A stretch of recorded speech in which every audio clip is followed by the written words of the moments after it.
It's a question that I have throughout the book is what do we want to do with environmental criminals when we catch them? Yeah.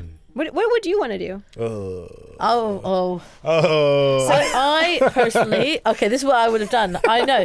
I would have nationalised Volkswagen, first of all. Which nation? Germany. Okay. I would have nationalised it. I would have kicked out the entire board.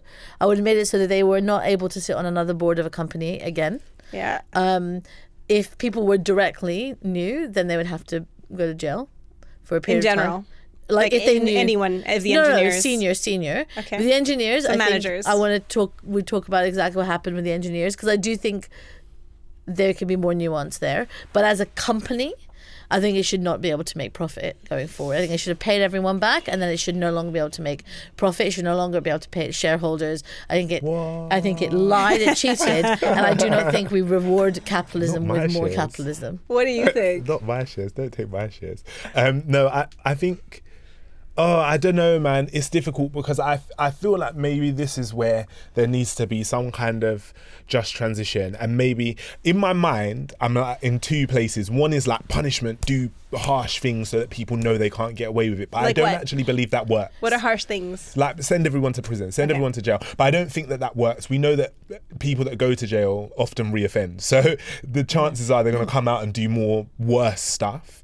And although especially that data is usually for violent crime. Yeah, not for white collar theft, crime. yeah. Although I would assume Yes. that it's probably worse for white collar crime. That might just be my own bias, but that's my assumption. We do not like white collar crime. It's the worst type of crime. It's the worst type of crime. I don't know that that's true, but So I like the idea of like, you're not allowed to sit on any boards anymore. Yeah, I think that that's a sounds fair right. consequence. I think that I don't know that Like you sending people messed to up prison. the being in charge bit. You shouldn't you're be in done. charge. You're not allowed to do that anymore. We don't trust you to do that. Yeah. And I think probably what I imagine happens, I don't know, you have to correct me if I'm wrong, but what I imagine happens is that people find ways to weasel around and navigate and find themselves in new positions of power for new companies doing different things that are not linked to what they were doing before. But I think actually maybe that's just the end point, and it's like, yeah, you were really successful and you were really good at your job and you did do some bad stuff and now you're not allowed to do that anymore, and unfortunately it means you're, I don't know, like a floor worker for the rest of. But then I also think that that's also a weird mindset, you know, that perpetuates something that's about value being in the work that someone does, and I don't like that. So I feel a bit stuck. I just know that I feel that there should be something, but I can't answer what the something is. You'd have to give me a couple of years to figure it out. So the something I think correctly applied in this case was that the company, Volkswagen, both pled guilty to a number of charges, both environmental charges and other charges of fraud, for example.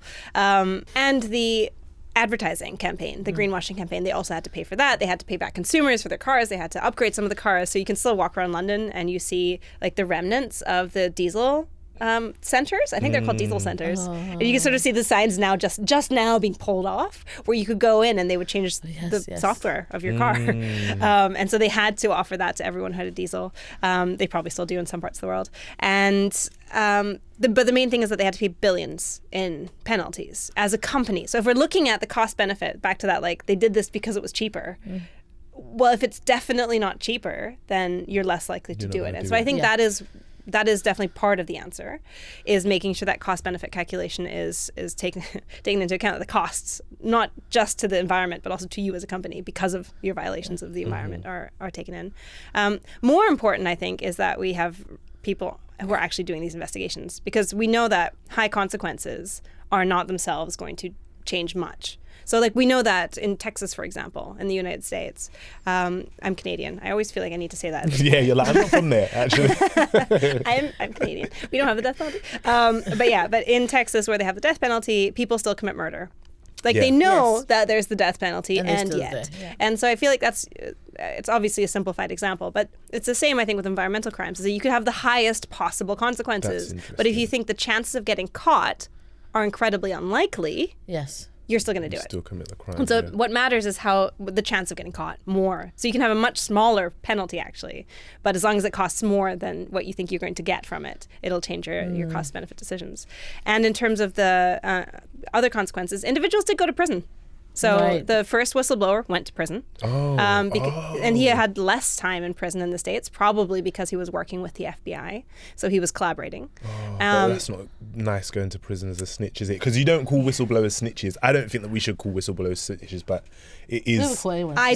Some people would be seen as snitches in that scenario. Maybe. I don't know that a corporate snitch whistleblower would be seen the same in prison as other kinds of snitches. Fair. Yeah. But yeah. Maybe the white collar prison. Maybe. Yeah. Which is probably going to be a low security prison. Yeah. One of the environmental lawyers I spoke to for this book, she was working in the US, and she said that we need to put some of these people in prison because they don't take that into account right now, that there's going to be personal responsibility in that way.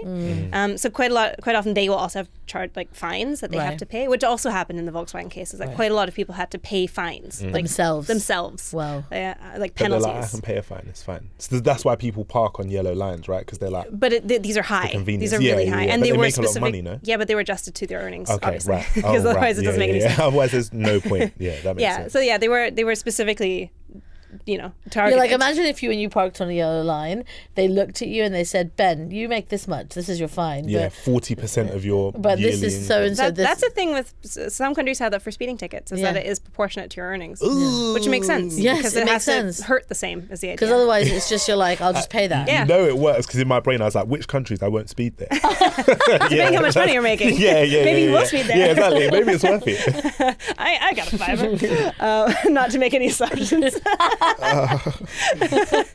But maybe for me at least, some countries might be like, I can still afford that even if I don't make much money. But anyway, they put people in prison, and she was saying that we need prisons, and I like the symbolism. So I don't think prisons are a good answer in general, but they are. I feel very targeted. I feel very complex about prisons. I don't feel like I know enough or understand enough to just say lock them up. I think it's a bad idea. Yeah, definitely don't do that.